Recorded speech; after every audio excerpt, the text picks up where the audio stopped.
Can't believe it. GWS PT-17 Stearman. I've had it for a number of years, almost 10 before I gave it to Mark, and here it is, still flying.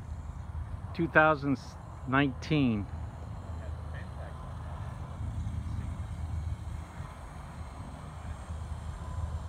Unbelievable. What's that, July 1st today or the 31st?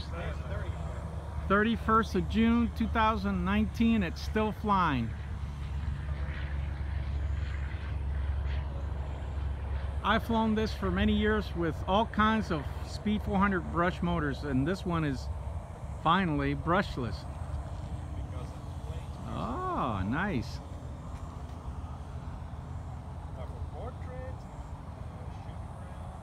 Absolutely gorgeous, Mark. Of course, it's flying a little faster than what I remember. Cool.